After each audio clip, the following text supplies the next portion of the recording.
गुरुदेव, आपके चरणों में कोटि कोटि प्रणाम। गुरुदेव भगवान, हमने संसार में जिनको अपना आश्रय मानकर जीवन साथी के रूप में वर्ण किया और जीवन समर्पित कर दिया, उन्होंने ही जब हमें ठुकरा दिया और जीवन की मझधार में बिल्कुल अकेला छोड़ दिया, इतना सब होने पर भी उनके प्रति अति मोह आसक्ति खत्म होकर सिर्फ और सिर्फ श्री जी के चरणों में कैसे लगे? एक बार मार्कंडे जी के आश्रम के पास सुरथ नाम का एक वैश्य और एक राजा दोनों आपस में मिले। तो राजा से पूछा, आप जंगल में यहाँ कैसे? कहा, मेरा राज्य छिन गया है, पर मैं वही राज सिंहासन, वही राजमहल, वही रानियां, ये हमारा चिंतन नहीं जा रहा है। मुझे राज्य मिले इस बात के लिए तो मैं दुखी नहीं, पर मैं अपने परिवार को नहीं छोड़ सकता। और रोने लगा। फिर पूछा, आप क्यों इधर जंगल में? तो उनका, मेरे बेटे ने मुझे पीट के निकाल दिया, सारी संपत्ति छीन ली, पर मेरा मन उसी के लिए तड़प रहा है। वो भले मुझे पीटे, पर मैं अपने बेटे, बहू, परिवार को नहीं छोड़ सकता। बोले, तो बड़ी विचित्र हम दोनों की दशा है कि वो हमें छोड़ रहे हैं, वो हमें ठुकरा रहे हैं, और हम उनके लिए रो रहे हैं। ये क्या है? तो राजा ने कहा, पास में मार्कंडे जी का आश्रम है, हम लोग उन महापुरुष के पास चलते हैं और अपना निवेदन करते हैं। तो जाके प्रणाम किया और अपनी बात दोनों ने रखी। तो मार्कंडेय जी ने कहा, ये भगवती माया का प्रभाव है। अगर भगवान की ऐसी प्रचंड माया ना हो तो सब परमानंद में मगन हो जाएं। ये माया ही, वो हमें धोखा दे, वो हमें ठुकराए, पर हमारा मोह, हमारी ममता उससे बिलग नहीं होती है। अब उससे हटने का एक ही उपाय है, साधन को हरिभजन है, कै सत्संग सहाय।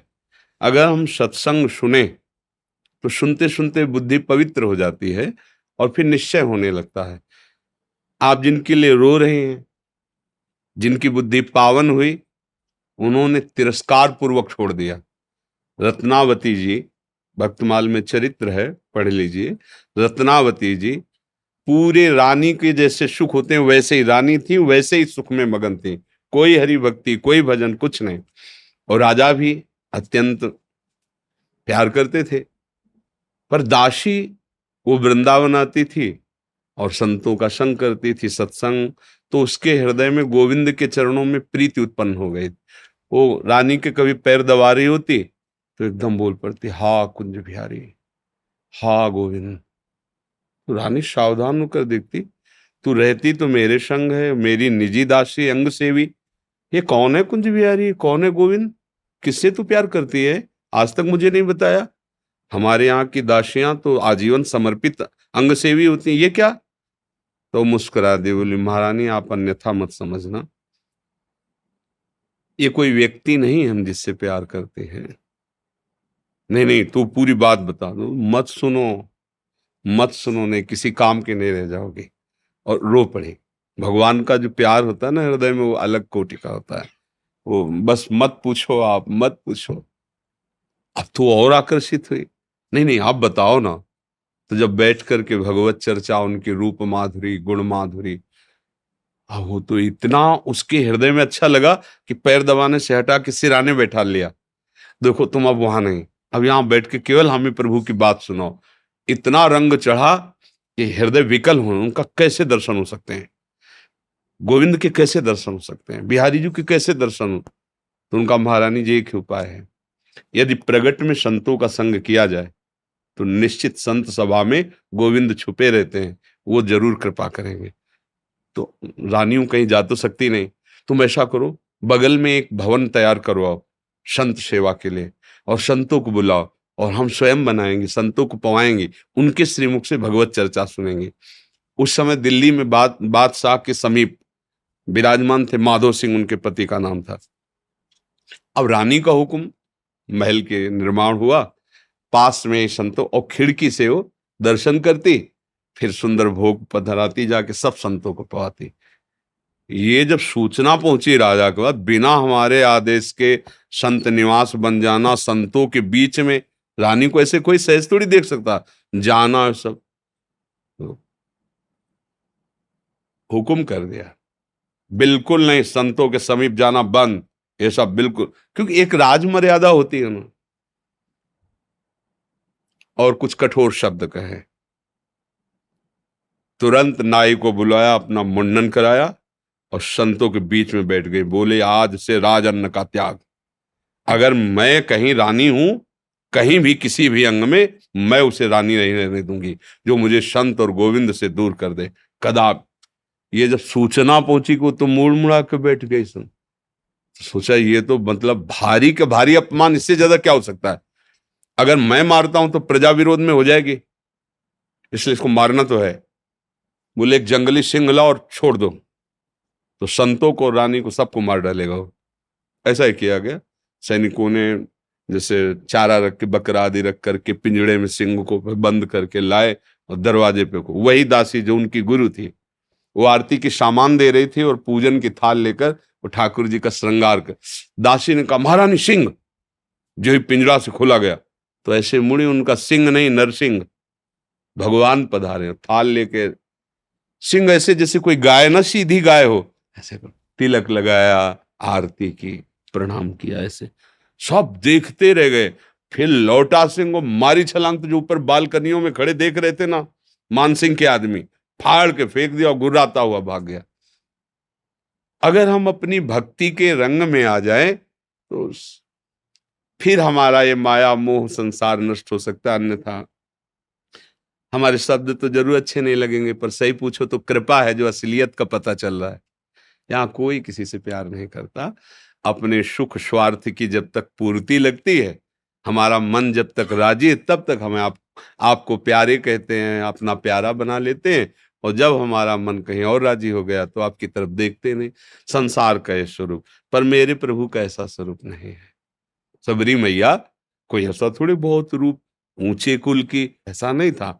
सबर जंगली जातियों में आती है उनमें, लेकिन भगवान की भक्ति से बड़े बड़े ब्रह्म ऋषियों के आश्रम में भगवान नहीं गए, सबरी माता के। भगवान ये सब संसार यही सब देखता है, तुम्हारा रूप, तुम्हारा गुण, तुम उसके काम लायक हो कि नहीं हो। अगर स्वार्थ की पूर्ति लायक नहीं हो तो कोई भी हो, हट जाओ या वो मार डालेगा। संसार का स्वरूप है, कोई न कोई नाटक करके तुम्हें नष्ट कर देगा संसार। लेकिन हमारे भगवान कैसे भी नीच, पतित, अवगुणी, कुरूप, बिल्कुल मूर्ख कैसा भी हो, भगवान उसे अपनी गोद में ले लेते हैं।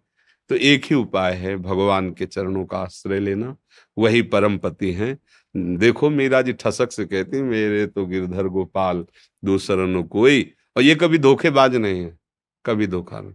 हम सही कहते हैं। अगर हमें जैसे बचपन से लगे रहे ना, हमें बात समझ में नहीं आती ना, तो हम ये जरूर माइक से कहते हैं कि भाई देखो, भक्ति करना ठीक है, पुण्य है, मंगल है, लेकिन हम अपनी छाती की बात कहते हैं। अभी तक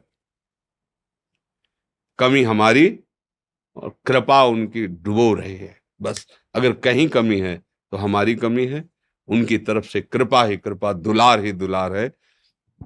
ये सच्ची मान लो। अगर कोई प्यार करने वाला है तो प्रभु है। आप कहोगे दिखाई नहीं देते हैं, आपने अपने को देखा है क्या? अगर प्रभु से देखने पर ही प्यार करते हो तो आप अपने से प्यार करते हो ना? देखो ना, आप अपने से प्यार, आपने अपने को देखा है क्या? आप तो शरीर को देख रहे हैं, बिना देखे भी आप अपने को बहुत प्यार करते हैं, आप अपने आप को बहुत प्यार करते हैं।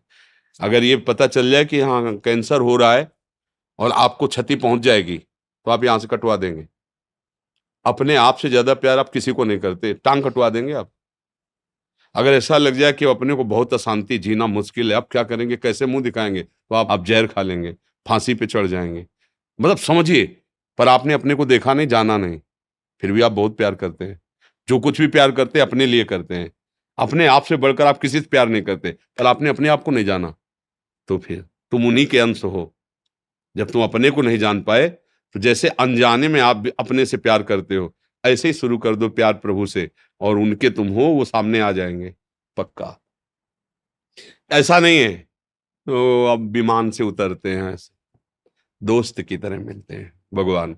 पर बस यही है कि जैसे आप कहो कि हम राष्ट्रपति से हाथ मिला के आ रहे हैं, प्रधानमंत्री से हाथ मिला, तो गांव का आदमी से प्रधानमंत्री से तुम कैसे मिल सकते? क्यों नहीं मिल सकते? भारत के नागरिक है, हम अधिकार पुष्ट करें अपना, और जरूरत दिखाएं तो हमें मिला दिया जाएगा। ऐसे हम अधिकार पुष्ट करें और चाहत हमारी प्रबल हो तो हमें भगवान मिल जाएंगे। वहां तो किसी की सिफारिश की जरूरत नहीं, खुद हमारे हृदय की बात सुन रहे। एकमात्र भगवान के चरणों से ही हमें शांति मिलेगी, वही हमारे हैं। दूसरा तो सब छल हो रहा है। माया का पर्दा पहन करके हमारे साथ छल किया जा रहा है, हमारे समय को नष्ट किया जा रहा है। सत्य बात है, न हम स्त्री है न पुरुष हैं, हम भगवान के अंश हैं और उनका भजन करके उन्हीं को प्राप्त हो जाए, यही हमारे जीवन का लक्ष्य है। हम तो बड़ी कृपा मानते हैं, जब प्रतिकूलता मिलती, कोई अपना नहीं होता ना, तब कृपा समझ में आती है कि बहुत कृपा है, नहीं तो इस मोह जाल में फंस कर पूरी जिंदगी बर्बाद हो जाती है। अब सावधान हो जाओ, अब निकल जाओ। पर इधर का रास्ता चलना थोड़ा कठिन है, इसलिए कुछ भी हो जाए फिर इधर नया चुन लेते हैं, नया मित्र चुन लेते हैं, नया घर चुन लेते हैं, नया वर चुन लेते हैं। भाई इधर ही वो खोज शुरू की है ना अनंत जन्मों से, वो ये नहीं समझ पा रहा कि अंदर बैठा है, कह रहा लौट आओ, हमसे मिल लो। पर हम लोग बाहरी खोज कर रहे हैं और वो अंदर ही बैठा है, घर के अंदर प्रीतम बैठा हमारा इंतजार कर रहा है, हम दरवाजे के बाहर भटक रहे हैं, उसको खोज उसी को रहे हैं। जो सुख है, जो शांति है, जो आनंद है, वो प्रभु ही हैं, उन्हीं के लिए हम खोज रहे हैं। पर उनको ना मानकर, ना जानकर, अन्य रूप अन्य भाव में, इसीलिए हमें शांति नहीं मिल रही। मुझे लगता है नाम जप करो, सत्संग सुनो और प्रभु को अपना मानो, फिर वो जैसे जीवन निर्वाह करवाएं उनके ऊपर छोड़ दो। वो चाहेंगे पति रूप में मिल जाएंगे, मित्र रूप में मिल जाएंगे, वो जो चाहे जैसे चाहे, पर अपना जीवन का भार उनको दे दे। ये संसार कपटी और छलिया है, यहाँ कपट और छल ही मिलता है। प्रेम तो कोई भगवत कृपा पात्र जनों को ही समझ में आता है, नहीं तो कहाँ प्रेम। अच्छा, वो कौन सा मैरिज कहते हैं, लव मैरिज, तो मैंने प्रेम का विवाह, इससे बढ़िया और क्या बात होगी। भाई पहले तो गांव में था कि वर दूल्हा को नहीं दे, मतलब वर दुल्हन को नहीं देखा, दुल्हन दूल्हा को नहीं देखा। ऐसा नहीं था कि वो लड़की लड़का देख के बाद के ब्याह होता हो, ऐसा पहले नहीं था। गांव में तो माता पिता तय कर लेते थे, हो जाता। मतलब प्रेम का मतलब आपने चयन किया दोनों ने मिलकर, ये तो बढ़िया बात है ना। अब आपका मन मुटाव तो होना ही नहीं चाहिए, क्योंकि दोनों ने प्रेम विवाह किया, मतलब दोनों ने चयन किया, और 1 साल बाद तलाक हो जाता है। भाई कैसा प्रेम विवाह। वहां तो न वर को देखा था, न दुल्हन को देखा था, माता पिता की मर्यादा में आकर ब्याह किया और परिवार सुसज्जित मंगलमय आजीवन निर्वाह करते हुए, पूरे घर की सेवा, परिवार की सेवा, पति की अधीनता, पति पत्नी को ही अपना सर्वस्व मानते हुए, ऐसे ही भाव से आज हमारा क्या वातावरण हो रहा है। क्या हमारी उन्नति हो रही, क्या उन्नति हो रही। अगर पीछे से देखा जाए तो हमारी बड़ी, और ठीक है माता पिता की पसंद थी, आपने पसंद, आपने खुद पसंद किया ना, तो अब अपनी पसंद का निर्वाह करते जीवन भर दोनों मिलके। ये क्या बीच में, ये क्या, ये प्रेम विवाह है। अरे एक बार प्रेम कर ले तो फिर जैसा है हमारा है, जैसी है हमारी, आजीवन उनका निर्वाह करे, ये भगवान की भावना से पुष्ट होकर चले। ये क्या दलित दुरा है कि आज इससे कल उससे, फिर ये तो पशु वाली चेष्टा हुई। ये मनुष्य वाली चेष्टा, धर्म वाली चेष्टा, प्रेम वाली चेष्टा थोड़ी। प्रेम का है कि भगवान ने एक बार विधान बना दिया गृहस्थी में, हम उसी विधान में संतुष्ट रहकर धर्मपूर्वक पर न सत्संग है, न शास्त्र स्वाध्याय है, न भजन है, तो ये बातें सब लिखी हैं, दिमाग में नहीं आ सकती, हम ऐसे आचरण नहीं कर सकते। तो भगवान की कृपा से यदि आपको सत्संग समझ में आ जाए तो भगवान का आश्रय लो, वही मंगल करता है।